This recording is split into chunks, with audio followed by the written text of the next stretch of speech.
السلام علیکم ورحمۃ اللہ وبرکاتہ۔ بسم اللہ الرحمن الرحیم۔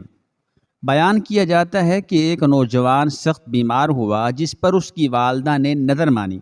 یہاں پر ایک بات یاد رکھیں کہ نظر ماننا یعنی منت ماننا جائز ہے، لیکن منت کسی جائز کام کی مانی جائے، غیر شرعی کام کی منت ماننا جائز نہیں۔ اسی طرح غیر اللہ کے نام کی منت بھی جائز نہیں۔ جو منت دین اسلام کے مطابق ہو، شریعت کے مطابق ہو، وہ منت مانی جا سکتی ہے۔ جس طرح خاتون جنت سیدہ فاطمۃ الزہرا رضی اللہ تعالی عنہا نے منت مانی تھی جب حضرت سیدنا امام حسن اور امام حسین رضی اللہ تعالی عنہما بیمار ہوئے تھے اور ان کو سخت بخار تھا، تو اس وقت بی بی فاطمہ زہرا رضی اللہ تعالی عنہا نے منت مانی تھی کہ یا اللہ، میرے بیٹوں کو تو صحت اور تندرستی عطا فرما، تو میں 3 دن کے روزے رکھوں گی۔ تو قادر مطلق نے، اللہ تبارک و تعالی نے امام حسن اور امام حسین رضی اللہ تعالی عنہما کو تندرستی عطا فرمائی، تو سیدہ فاطمۃ الزہرا رضی اللہ تعالی عنہما نے 3 روزے رکھ کر اپنی منت پوری فرمائی۔ تو بہرحال اس نوجوان لڑکے کی والدہ نے بھی منت مانی کہ یا اللہ، اگر تو میرے بیٹے کو شفا عطا فرما دے تو میں 7 دن کے لیے دنیا سے نکل جاؤں گی۔ چنانچہ شافعی مطلق نے مریض کو شفا عطا فرما دی، مگر وہ عورت اپنی نظر پوری نہ کر سکی۔ اس کے بعد اس عورت نے خواب دیکھا کہ کوئی بزرگ فرما رہے ہیں، اے خدا کی بندی، تو اپنی نظر پوری کر تاکہ خدا کی باز پرس سے محفوظ رہ سکے۔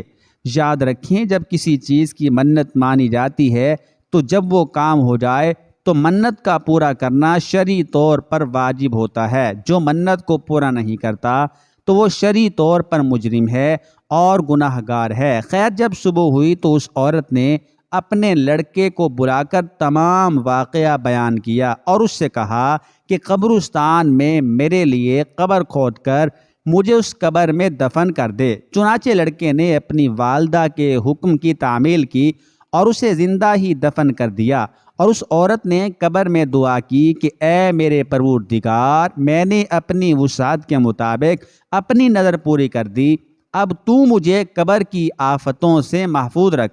اتنے میں کیا دیکھتی ہے کہ اس کے سر کی جانب ایک روشن دان ہے۔ عورت نے اس روشن دان میں جھانکا تو ایک باغ نظر آیا جس میں 2 عورتیں موجود تھیں، جنہوں نے اس عورت کو آواز دی کہ بی بی، ہمارے پاس چلیے۔ خدا کی قدرت سے وہ روشن دان کشادہ ہو گیا اور جس سے نکل کر وہ عورت باغیچے میں ان دونوں عورتوں کے پاس جا پہنچی، اور وہاں پہنچ کر اس نے دیکھا کہ باغ میں ایک پاکیزہ حوض ہے جس پر وہ دونوں عورتیں بیٹھی ہیں۔ اس عورت نے ان دونوں کے پاس پہنچ کر ان دونوں عورتوں کو سلام کیا، السلام علیکم، لیکن ان میں سے کسی نے اس کے سلام کا جواب نہیں دیا۔ اس عورت نے ان سے پوچھا کہ تم تو ابھی بات چیت کر رہی تھی، آخر میرے سلام کے جواب سے کیا معنی پیش آیا؟ اس کو ان دونوں عورتوں نے جواب دیا کہ السلام علیکم تو اطاعت اور بندگی ہے، اور ہم یہاں اس سے روک دیے گئے ہیں۔ مطلب یہ ہے کہ جو دنیا کا جہان ہے یہ دار العمل ہے، یہاں پہ اعمال ہیں، یہاں انسان پابند ہے، مکلف ہے عبادت کا، لیکن جنت میں عبادت نہیں ہوگی۔ بہرحال اتنے میں یہ عورت کیا دیکھتی ہے کہ ان دونوں عورتوں میں سے ایک کے سر پر ایک پرندہ اپنے بازوؤں سے ہوا کر رہا ہے، اور دوسری عورت کے سر پر ایک پرندہ اپنی چونچ مار رہا ہے۔ یہ دیکھ کر اس عورت نے پہلی عورت سے دریافت کیا کہ تمہاری اس فضیلت کا سبب کیا ہے؟ اس نے جواب دیا کہ میں دنیا میں اپنے شوہر کی فرما بردار بیوی تھی، اور میرے دنیا سے رخصت ہوتے وقت میرا شوہر مجھ سے خوش تھا، بس اسی اطاعت گزاری کے صلے میں اللہ تعالی نے مجھے اپنی اس نعمت سے نوازا ہے۔ پھر اس نے دوسری عورت سے معلوم کیا کہ بی بی، آخر تمہاری اس سزا کا سبب کیا ہے؟ تو اس نے بتایا کہ میں تھی تو نیک بخت، مگر شوہر کی فرما بردار نہ تھی، اور میرے دنیا سے رخصت ہوتے وقت میرا شوہر مجھ سے ناخوش تھا، لہذا میری نیک بختی کا صلہ اللہ تعالیٰ نے مجھے یہ باغ عطا فرمایا، لیکن شوہر کی نافرمانی اور ناراضگی کے باعث میں اس عذاب میں مبتلا ہوں۔ لہذا میں تم سے درخواست کرتی ہوں کہ جب تم دنیا میں واپس جاؤ تو میرے شوہر سے میرے لیے سفارش کرنا، ممکن ہے کہ وہ مجھے معاف کر دے اور وہ راضی ہو جائے۔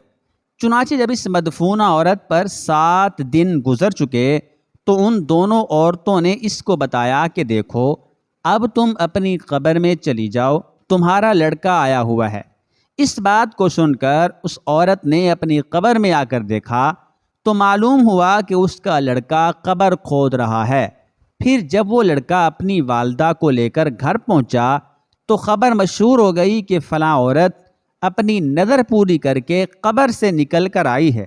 اس خبر کو سن کر جوق در جوق لوگ اس کی ملاقات کو آنے لگے، جن میں اس عورت کا شوہر بھی تھا جس نے اس عورت سے اپنی سفارش کی درخواست کی تھی۔ اس عورت نے اس شخص سے اس کی بیوی کا نام حال بیان کر کے اس کی سفارش کی، جس پر اس شخص نے اپنی بیوی کا قصور معاف کر دیا۔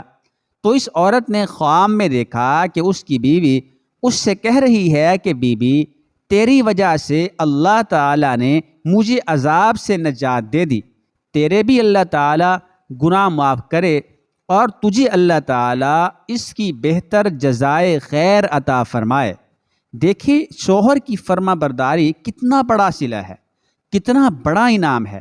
اللہ تعالیٰ ہماری تمام بہنوں کو اطاعت شوہر کی توفیق عطا فرمائے اور ہر آن حقوق العباد کی فکر کرنے اور اسے پورا کرنے کی توفیق عطا فرمائے۔ آمین یا رب العالمین۔